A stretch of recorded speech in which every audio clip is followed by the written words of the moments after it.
Ah yes, procedure. A word that sounds all official and businessy, but really just means a bunch of steps to do a thing.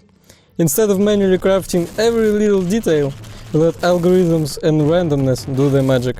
Because who has time to place 10,000 individual rocks by hand? And boy do I love my procedural generation. It's everywhere. It's in the way weapons animate, how characters react to gunshot and damage, how muzzle flashes appear, how bullet impacts scatter across surfaces, and yeah, even how dismemberment happens. Because why settle for boring enemy deaths? Now, I know what you're thinking, but sir, please, that's too much procedural goodness. How will you ever finish your game? Well, let's not worry about that. Yet. Oh, don't cry, little game developer. We have enough procedural stuff to feed you for your entire life. Bobby, bring out the character controller. The boy's hungry. One of my personal favorites? Procedurally generated non-player characters. Instead of copy-pasting the same enemy 5,000 times like a budget action movie, I let the game mix and match character parts.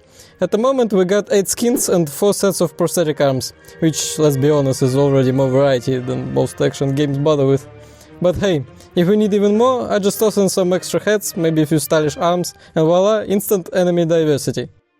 Ever notice how in some games characters don't move their heads or torso even when they're getting shot? Yeah, not here. In Outgunned, characters actually track the crosshair with both their torso and head. If they're holding a weapon, things get even fancier. Weapon constraints kick in, following whatever rules are set in its profile.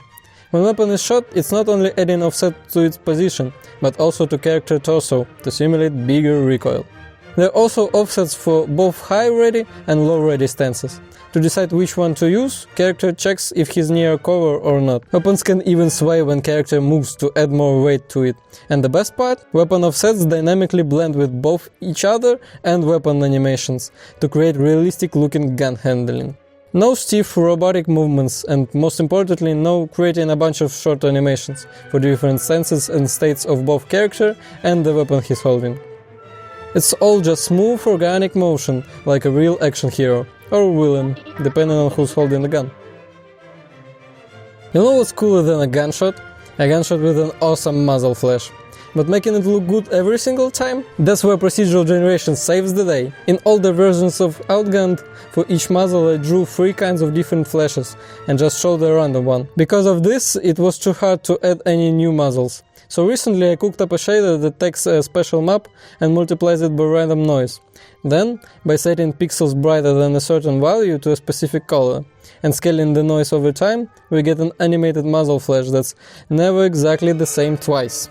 Boom! Instant variety, instant action movie vibes, and most importantly, no repetition when there's a need for a new muzzle.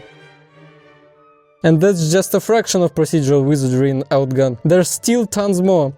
Bullet impacts, dismemberment, and yes, even death animations. But that's a story for another time. For now, go forth and embrace the magic of procedural generation. Or don't.